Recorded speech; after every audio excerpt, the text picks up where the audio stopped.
এক হাদিসে উল্লেখ আছে, একজন মহিলা রসুলের কাছে অনুমতি চাইল, ওগো আল্লাহর রসুল, আপনার অনুমতি সাপেক্ষে আমি আপনি যখন ইমাম হয়ে মসজিদে নববীতে মদিনা শরীফের মসজিদে 5 বেলার নামাজ জমাত চালু করেন, সেই জমাতে শরীক হতে চাই।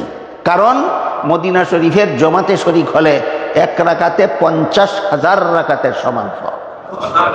এই জন্য একজন মহিলা রসুলের কাছে অনুমতি চাইল মদিনা শরীফের মসজিদে যেই নামাজের ইমামতি রাসূল করেন সেই জমাতে শরীক হওয়ার জন্য। রাসূল অনুমতি না দিয়া বললেন, এই সবটাই তুমি ঘরের কোনায় একা পড়লে পাবে। বুঝে থাকলে বলেন, ধর্মের অনেক কাজ নারী পুরুষের সমান আছে না ব্যবধান আছে? এর মধ্যে একটা কাজ হইল জমাতে নামাজ পড়া। এটা পুরুষের জন্য সুন্নত, মহিলাদের জন্য সুন্নত নয়। পুরুষ মসজিদের জমাতে নামাজ পড়ে যেই সব পাবে, রাসূল পরিষ্কার ভাষায় বলে দিয়েছেন, মহিলা ঘরের কোনায় একা নামাজ পড়লেও সেই সব পাবে। ইসলামের এই একটা বিধান আছে, ও যৌক্তিক। ইসলামের বিধানে পুরুষ মসজিদের জমাতে নামাজ পড়লে পাবে যেই সওয়াব, মহিলা ঘরের কোনায় একা নামাজ পড়লে পাবে সেই সওয়াব। এই বিধানটা আছে ইসলামে, ও যৌক্তিক না চূড়ান্ত যুক্তিসম্মত? এই যুক্তিটা না জানার কারণে আজকাল মহিলাদের হিরিক পড়েছে মসজিদের জমাতে শরীক হওয়া। এই যুক্তিটা না জানার কারণে আজকাল মহিলাদের মসজিদে জমাতে শরীক হওয়ার হিরিক পড়েছে। তাই যুক্তিটা বুঝে নেওয়া দরকার। জুমার নামাজ পুরুষের জন্য ফরজ, মহিলাদের জন্য ফরজ নয়। কেউ যদি, কোনো মহিলা যদি জুম্মার নামাজ পড়ে ফেলে আদায় হয়ে যাবে, সেটা ভিন্ন কথা, কিন্তু তার উপর ফরজ ছিল না। ঈদের নামাজ পুরুষের জন্য ওয়াজিব, মহিলাদের জন্য ওয়াজিব নয়। কোনো মহিলা যদি ঈদের নামাজ পড়ে ফেলে হয়ে যাবে, কিন্তু এটা তার জন্য ওয়াজিব ছিল না। ঠিক তেমনি ভাবে 5 বেলার নামাজ মসজিদে গিয়ে জমাতের সাথে পড়া, তারাবিহের নামাজ জমাতের সাথে পড়া পুরুষের জন্য সুন্নত, মহিলাদের জন্য সুন্নত নয়। কোনো মহিলা যদি জমাতের সাথে নামাজ পড়ে ফেলে হয়ে যাবে, সেটা ভিন্ন কথা, কিন্তু তোমার জন্য সেটা সুন্নত ছিল না। শুধু তাই নয়, বরং এক হাদিসে রাসূল করিম সাল্লাল্লাহু আলাইহি ওয়াসাল্লাম পরিষ্কার ভাষায় বলে দিয়েছেন, খায়রু মাসাজিদিন নিসায়ে কারু বুয়ুতিহিন্না, নারীদের শ্রেষ্ঠ মসজিদ তাদের ঘরের কোণা। আরো পরিষ্কারভাবে রাসূল বলেছেন, পুরুষ মসজিদের জমাতে নামাজ পড়ে যেই সওয়াব পাবে, মহিলারা ঘরের কোনায় একা নামাজ পড়ে সেই সওয়াব পাবে। এক হাদিসে উল্লেখ আছে, একজন মহিলা রসুলের কাছে অনুমতি চাইল, ওগো আল্লাহর রসুল, আপনার অনুমতি সাপেক্ষে আমি আপনি যখন ইমাম হয়ে মসজিদে নববীতে মদিনা শরীফের মসজিদে 5 বেলার নামাজ জমাত চালু করেন, সেই জমাতে শরীক হতে চাই। কারণ মদিনা শরীফের জমাতে শরীক হলে 1 রাকাতে 50,000 রাকাতের সমান ফল। এই জন্য একজন মহিলা রসুলের কাছে অনুমতি চাইল মদিনা শরীফের মসজিদে যেই নামাজের ইমামতি রাসূল করেন সেই জমাতে শরীক হওয়ার জন্য। রাসূল অনুমতি না দিয়া বললেন, এই সবটাই তুমি ঘরের কোনায় একা পড়লে পাবে। বুঝে থাকলে বলেন, ধর্মের অনেক কাজ নারী পুরুষের সমান আছে না ব্যবধান আছে? এর মধ্যে একটা কাজ হইল জমাতে নামাজ পড়া। এটা পুরুষের জন্য সুন্নত, মহিলাদের জন্য সুন্নত নয়। পুরুষ মসজিদের জমাতে নামাজ পড়ে যেই সব পাবে, রাসূল পরিষ্কার ভাষায় বলে দিয়েছেন, মহিলা ঘরের কোনায় একা নামাজ পড়লেও সেই সব পাবে। ইসলামের এই একটা বিধান আছে, ও যৌক্তিক।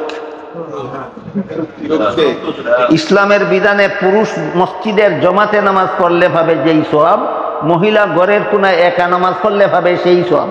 এই বিধানটা আছে ইসলামে, ও যৌক্তিক না চূড়ান্ত যুক্তিসম্মত? এই যুক্তিটা না জানার কারণে আজকাল মহিলাদের হিরিক পড়েছে মসজিদের জমাতে শরীক হওয়া। এই যুক্তিটা না জানার কারণে আজকাল মহিলাদের মসজিদে জমাতে শরীক হওয়ার হিরিক পড়েছে। তাই যুক্তিটা বুঝে নেওয়া দরকার। যুক্তিটা বোঝার জন্য আমি সহজ একটি উদাহরণ দিচ্ছি। ধরুন আপনার একটা 6 মাসের শিশু বাচ্চা আছে, আপনি তার বাবা। না কোনো মুসলমানের জীবনে কোনো 6 মাসের শিশু বাচ্চা থাকে না কোনো দিন। আপাতত ধরেন আপনার একটা 6 মাসের শিশু বাচ্চা আছে, আপনি তার বাবা। আপনার জন্য তো মসজিদে জমাত পড়া সুন্নত, কি বলেন? আপনি সন্তানের বাবা হলেন বলে সুন্নত বাদ হয়ে গেল না? সুন্নত ঠিক আছে। এবার আপনি 6 মাসের শিশু বাচ্চাকে কুলে নিয়ে যাবেন মসজিদে জামাত পড়তে, না ঘরে রেখে যাবেন? আগে সিদ্ধান্ত। কেন? কুলে নিয়ে গেলে অসুবিধা কি? প্রথম নম্বর, 6 মাসের বাচ্চা কুলে নিয়ে নামাজ পড়ারই কোনো উপায় নাই। 2 নম্বর, কষ্ট মষ্ট করে এক হাতে বাচ্চা রাখেন আর এক হাতে রুকুতে হাঁটুর ধরেন, কষ্ট মষ্ট করে জমাতে শরীক হইলেন। 4 রাকাত জমাতের সাথে ইমামের সাথে জমাত পড়ার জন্য শিশু বাচ্চা কোলে নিয়ে জমাতে শরীক হলেন। 3 রাকাত পড়ার পরে বাচ্চা দিল পেশাব করে না, পেশাব না করার গ্যারান্টি আছে? পেশাব করে দিলে পরে আপনার নামাজের কি দশা, আপনার সাইটম্যানের নামাজের কি দশা হবে, মসজিদের কি দশা হবে? সুতরাং 6 মাসের বাচ্চা কুলে নিয়ে আপনার জমাতে শরীক হওয়া সম্ভব নয়। বাধ্য হয়ে বাচ্চাকে ঘরে তার মায়ের কাছে রেখে আসতে হবে। যখন বাচ্চাকে তার ঘরে তার মায়ের কাছে রেখে আসবেন, এশার নামাজ ইমামের পিছনে জমাতের সাথে পড়ার জন্য শরীক হবেন। আপনার বাচ্চাটা পেশাব করে দিল কিনা, আপনার বাচ্চাটা পায়খানা করে দিল কিনা, আপনার বাচ্চাটা ঘুমাবার জন্য অথবা খাওয়ার জন্য কান্নাকাটি শুরু করলো কিনা, এই ব্যাপারে কোনো টেনশন আছে? কেন? লুক আফটার করার মতো মা আছে। তাহলে মসজিদে এসে আপনি নিশ্চিন্ত মনে জমাতে নামাজ পড়তে পারেন। কার কারণে? মায়ের কারণে। ইসলামের বিধান হলো যার কারণে একজনে একটা নেক আমল করার সুযোগ পায়, ওই লোকটা নেক আমল কইরা যেই সওয়াব, যার কারণে সুযোগ পাইল সে না কইরা সেই সওয়াব। এবার কি আমরা ইসলামের এই বিধানের যুক্তিটা বুঝতে পারলাম?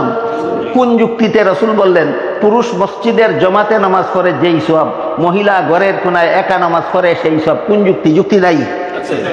এই যুক্তিটা বুঝার অভাবে বর্তমান সমাজে মহিলাদের মসজিদের জমাতে নামাজ পড়ার হিরিক পড়েছে। কেন? ইসলামের এই বিধানের যুক্তি আলোচনা হয় না, মা বোনেরা যুক্তিটা জানে না, বুঝে না। আমরা কি আমাদের মা বোনদেরকে নবীর সুন্নতের যুক্তিটা বুঝাবার দরকার আছে?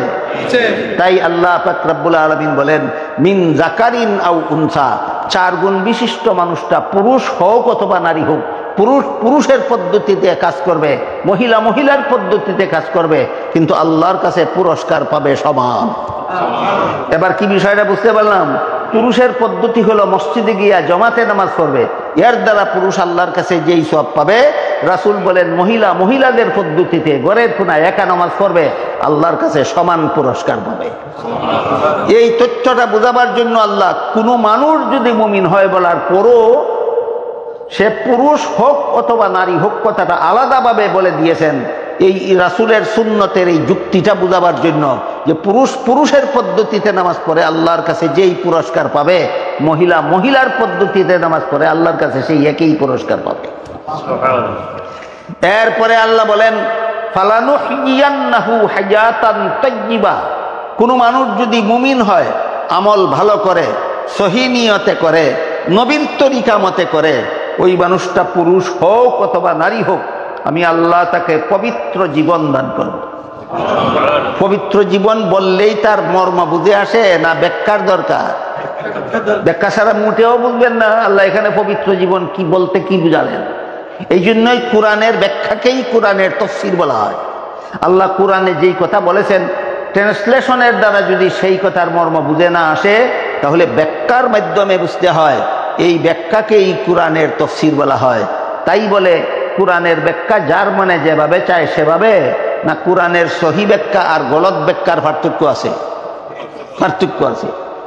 কোরআনের যার যেভাবে মনে চায় সেভাবে ব্যাখ্যা করলে, হাদিস শরীফে আল্লাহ রাসূল বলেছেন, কেউ যদি কোরআনে মন গড়া ব্যাখ্যা করে তাহলে সে জাহান্নামী হওয়ার জন্য আর কোনো গুনার দরকার হবে না। মন গড়া ব্যাখ্যাই তুমি জাহান্নামী হওয়ার জন্য যথেষ্ট।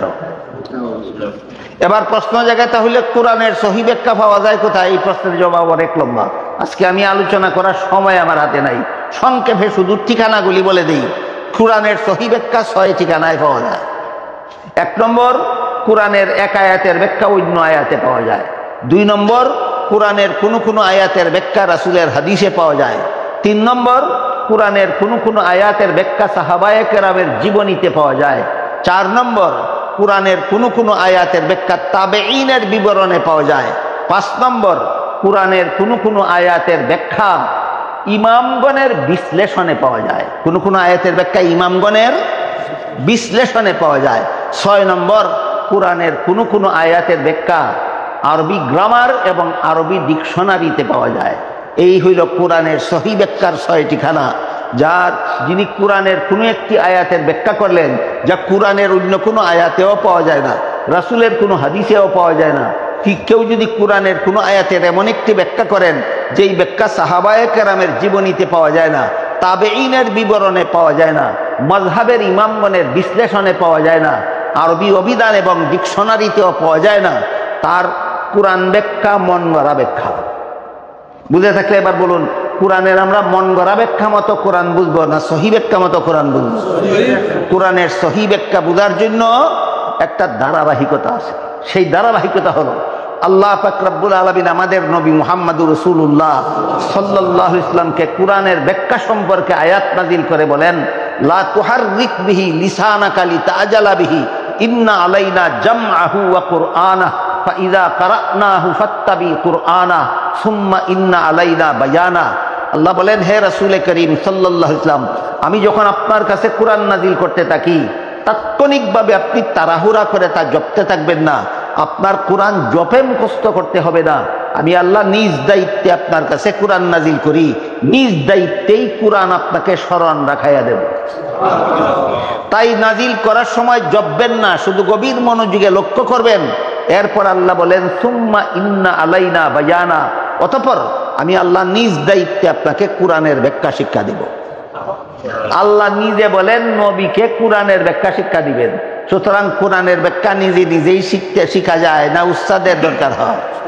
আয়াত বুঝে থাকলে বলেন, নবী কোরআনের ব্যাখ্যা নিজে নিজেই শিখেছিলেন না আল্লাহকে উস্তাদ রূপে গ্রহণ করে?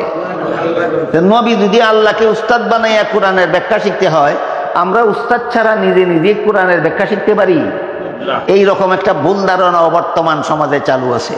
অনেকেই মনে করেন লাইব্রেরিতে আজকাল কোরআনের ট্রান্সলেশন পাওয়া যায়, কিনে নিলাম, ঘরে বসে বসে পড়লাম, আমি কোরআনের ব্যাখ্যা শিখে ফেললাম, নিজে নিজেই উস্তাদের দরকার হলো না। এটা ভ্রান্ত মতবাদ। আল্লাহ নবীকে বলেন, আপনাকে আমি আল্লাহ উস্তাদ হইয়া কোরআন শিক্ষা দিব। চমৎকার একটা উদাহরণ শুনুন। আল্লাহ যখন কোরআনের আয়াত নাজিল করলেন, ফাকুলু ওয়াশরাবু হাত্তা ইয়াতাবায়্যানা লাকুমুল খাইতুল আবয়াদু মিনাল খাইতুল আসওয়াদি মিনাল ফাজর, আল্লাহ বলেন তোমরা ততক্ষণ পর্যন্ত সেহরি খাও যতক্ষণ পর্যন্ত সাদা সুতা আর কালো সুতা পৃথকভাবে দেখা না যায়। এই আয়াতের অর্থ, ততক্ষণ পর্যন্ত সেহরি খাও যতক্ষণ পর্যন্ত সাদা সুতা এবং কালো সুতা পৃথকভাবে দেখা না যায়। আয়াত নাজিল হওয়ার পরে একজন সাহাবী সেহরি খেতে বসলেন, এক পায়ে বাঁধলেন একটা সাদা সুতা আর এক পায়ে বাঁধলেন একটা কালো সুতা। সেহরি খান আর উভয় সুতার দিকে তাকান, যতক্ষণ পর্যন্ত কোনটা সাদা আর কোনটা কালো দেখা না গেল ততক্ষণ পর্যন্ত তিনি সেহরি খেলেন। পরের দিন ঘটনা যখন রসুলের কাছে নাজিল হল, পেশ করা হইল, রসুল করিম সাল্লাল্লাহু আলাইহি ওয়াসাল্লাম বলে দিলেন, এখানে আল্লাহ সাদা সুতা বলতে তুমি যেই সুতা বুঝো সেই সুতা বুঝাননি। এখানে আল্লাহ সাদা সুতা বলতে গুড় রাতে পূর্বাকাশের ফর্সা রং বুঝিয়েছেন। এখানে কালো সুতা বলতে তুমি যেই সুতা বুঝো আল্লাহ সেই সুতা বুঝাননি। গুড় রাতে পূর্বাকাশ যখন ঘন কালো রং ধারণ করে, আকাশের কালো রংকে আল্লাহ এখানে কালো সুতা বলেছেন। উদাহরণ বুঝে থাকলে বলুন, কোরআনের ব্যাখ্যা নিজে নিজেই বোঝা যায় না উস্তাদের কাছে শিখতে হয়? উস্তাদের কাছে শিখতে হয়। এই ধারাবাহিকতায় যারা কোরআন ব্যাখ্যা করেন 6 ঠিকানার থেকে তাদের ব্যাখ্যা হইল সহি ব্যাখ্যা। ঠিক তেমনি ভাবে আল্লাহ যে বলেন 4 গুণ বিশিষ্ট নারী পুরুষকে আমি আল্লাহ পবিত্র জীবন দান করব, নিজে নিজেই জানবো পবিত্র জীবনের ব্যাখ্যা না উস্তাদের কাছে শিখতে হবে? উস্তাদের কাছ থেকে শিখতে হবে। আল্লাহ উস্তাদ হয়ে নবীকে শিক্ষা দিয়েছেন, নবী উস্তাদ হয়ে সাহাবাদের শিক্ষা দিয়েছেন, সাহাবাগণ উস্তাদ হয়ে তাবিঈনদের শিক্ষা দিয়েছেন, তাবিঈন উস্তাদ হয়ে তাবিঈনদেরকে শিক্ষা দিয়েছেন, তারা তাদের ছাত্রকে, তারা তাদের ছাত্রকে, তারা তাদের ছাত্রকে। এই ধারাবাহিকতায় কিয়ামত পর্যন্ত যত কোরআনের ব্যাখ্যা চালু থাকবে সেইগুলি হলো সহি ব্যাখ্যা। এমন একটি ব্যাখ্যা আমি আপনাদের শোনাচ্ছি। আল্লাহ যে বলছেন, আমি আল্লাহ 4 গুণ বিশিষ্ট নারী পুরুষকে পবিত্র জীবন দান করব। এই পবিত্র জীবনের 2 ব্যাখ্যা, একটা হলো পরকালে পবিত্র জীবন আর একটা হলো দুনিয়াতে পবিত্র জীবন। 4 গুণ বিশিষ্ট নারী পুরুষকে আমি আল্লাহ পবিত্র জীবন দান করব। পবিত্র জীবনের প্রথমত ব্যাখ্যা 2টা, একটা আখিরাতে পবিত্র জীবন আর একটা দুনিয়াতে পবিত্র জীবন। আমরা আগে দুনিয়ার পবিত্র জীবনের ব্যাখ্যাটা বুঝি। দুনিয়ার পবিত্র জীবনের ব্যাখ্যা হলো, যেই মহিলার মধ্যে 4টা গুণ পাওয়া যাবে, যেই পুরুষের মধ্যে 4টা গুণ পাওয়া যাবে, সে মুমিন, আমল ভালো করে, সহি নিয়তে করে, নবীর তরিকা মতে করে। এই 4 গুণ যে নারী এবং পুরুষের মধ্যে পাওয়া যাবে, এই মহিলা বা পুরুষ দুনিয়াতে যত বড় অভাবগ্রস্ত হোক না কেন, যত বড় ঋণগ্রস্ত হোক না কেন, যত বড় বিপদগ্রস্ত হোক না কেন, যত বড় জটিল রোগে আক্রান্ত হোক না কেন, তার অন্তরটা কোনোদিন হতাশায় ভেঙ্গে পড়বে না। আল্লাহর পক্ষ থেকে একটা সান্ত্বনা দিয়ে রাখা হবে। এই সান্ত্বনাটার নাম হলো দুনিয়াতে পবিত্র জীবন। এটা বুঝার ব্যাপার নয়, এটা বুঝাবার ব্যাপার নয়, বুঝার ব্যাপার। 4 গুণে গুণী হয়ে দেখুন, আপনি যত বড় বিপদে পড়েন না কেন, আপনার অন্তর কোনোদিন হতাশ হবে না। আল্লাহ আপনার অন্তরকে একটা সান্ত্বনা দিয়া ভরপুর করে রাখবেন। 4 গুণ যাদের মধ্যে নাই, তারা এটার অভিজ্ঞতা অর্জন করতে পারবে না, তারা বুঝতে পারবে না। এটা বুঝাবার ব্যাপার নয়, এটা নিজে নিজে বুঝার ব্যাপার। এর একটা সহজ উদাহরণ দিচ্ছি। হাকিমুল উম্মত হযরত আল্লামা আশরাফ আলী থানভী রহমতুল্লাহি আলাইহিকে একজনে জিজ্ঞাসা করেছিল যে আমি আল্লাহর প্রিয় বান্দা হতে পারলাম কিনা, এটা কি বুঝার উপায় আছে? থানভী রহমতুল্লাহ আলাইহি বলেন, এটা বুঝাবার ব্যাপার নয়, বুঝার ব্যাপার। তিনি উদাহরণ দিতে গিয়ে বললেন, যেই ছেলেটা নাবালক, 5 বৎসরের নাবালক ছেলে, তারে 5 ঘন্টা লেকচার দিয়ে বুঝানো যাবে না সাবালক কাকে বলে। আপনারা কি বলেন? 5 বৎসরের নাবালক ছেলেকে 5 ঘন্টা লেকচার দিয়ে বুঝানো যাবে সাবালক কাকে বলে? কিন্তু সে যেদিন সাবালক হবে, নিজে নিজেই বুঝবে আজকের থেকে আমি সাবালক। তাহলে সাবালক জিনিসটা বুঝাবার ব্যাপার না বুঝার ব্যাপার? ঠিক তেমনি ভাবে থানভী বলেন, তুমি আল্লাহর প্রিয় পাত্র হলে কিনা, এটা বুঝাবার ব্যাপার নয়, এটা বুঝার ব্যাপার। ঠিক তেমনি ভাবে আমি 4 গুণে গুণী না হওয়া পর্যন্ত বিপদ হলে অন্তরে কিভাবে সান্ত্বনা থাকে, এটা বুঝাবার ব্যাপার নয়, বুঝার ব্যাপার। 4 গুণে গুণী হয়ে দেখুন, যত বড় বিপদে পড়বেন আপনার অন্তর কোনোদিন হতাশ হবে না, অন্তরটা সান্ত্বনায় ভরপুর থাকবে। সেই সান্ত্বনার উৎসটা কি? সান্ত্বনার উৎস হলো রসুলের একটি হাদিস। হাদিস শরীফে রাসূল করিম সাল্লাল্লাহু আলাইহি ওয়াসাল্লাম বলেন, কোন মুমিন বান্দার পায়ে যদি একটা কাটা ফুটে, কাটা ফুটা বুঝেন তো? কোন মুমিন বান্দার পায়ে যদি একটা কাটা ফুটে, এই কাটা ফুটার দ্বারা তার যেটুকু কষ্ট হয়, এর বিনিময়েও আল্লাহ হয়তো তার কোনো গুনাহ মাফ করেন, আর না হয় মর্যাদা বাড়িয়ে দেন।